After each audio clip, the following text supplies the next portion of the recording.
चुनाव के रिफॉर्म्स की भी काफी बातें हुई हैं। हम 52 से लेकर के आज तक लगातार चुनाव में रिफॉर्म होते ही रहे और होते रहने चाहिए, और मैं मानता हूं इसकी चर्चा भी लगातार होती रहनी चाहिए। उसके अंदर खुले मन से चर्चा होनी चाहिए, बंधे मन से होने की कोई जरूरत नहीं है। लेकिन आउटराइट ये कह देना कि एक देश एक चुनाव के हम पक्ष में नहीं है, अरे चर्चा तो करो भाई, आपके विचार होंगे, हम चीजों को स्थगित करो। मैं मानता हूं जी कि जितने बड़े बड़े नेता हैं, व्यक्तिगत जब भी मिला हूं, सबने कहा यार ये बीमारी से तो मुक्त होना चाहिए। एक बार 5 साल में एक बार चुनाव आए, महीना 2 महीना चुनाव का उत्सव चले, फिर सब काम में लगे, ये बात सबने बताई है। सार्वजनिक रूप से स्टैंड लेने में दिक्कत होती होगी।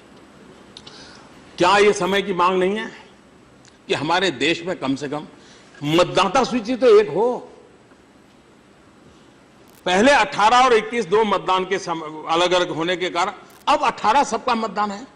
आज देश का दुर्भाग्य है, जितने चुनाव उतनी मतदाता सूची। कितना देश का खर्च हो रहा है, कितना मैन पावर उस मतदाता सूची में लग रहा है।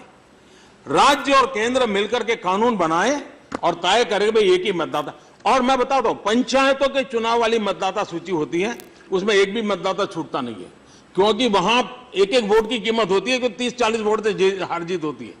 अगर वो मतदाता सूची, हमारी मतदाता सूची में कभी समस्या ही नहीं आएगी।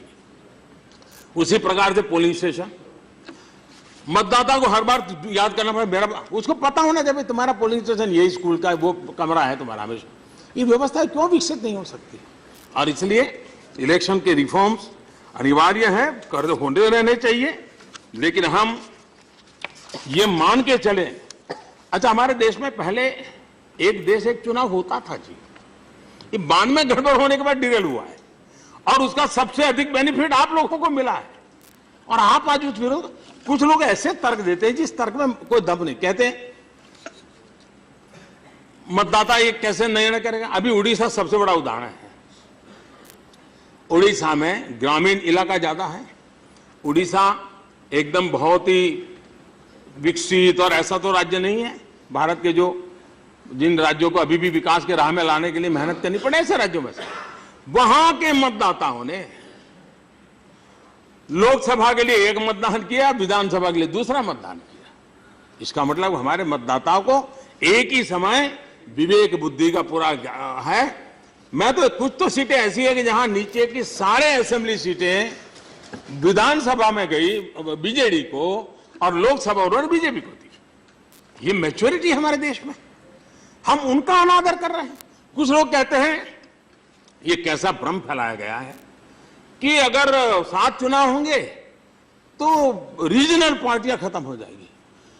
जहां जहां लोकसभा और विधानसभा के चुनाव साथ हुए हैं, उस सब जगह पर प्रादेशिक पक्ष जीते हैं। देख लीजिए इतिहास पूरा, प्रादेशिक पक्ष जीते हैं। अभी आंध्र का चुनाव हुआ, प्रादेशिक पक्ष जीत करके आए। उड़ीसा का चुनाव हुआ, प्रादेशिक पक्ष जीत करके आए।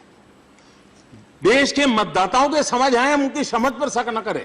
और इसलिए इस प्रकार के जो हम चर्चा के बाद नहीं होगा, लेकिन हम पहले से तक ये बिल्कुल नहीं, हम नहीं घुसने देंगे। ये तरीका लोकतंत्र में नहीं होता है।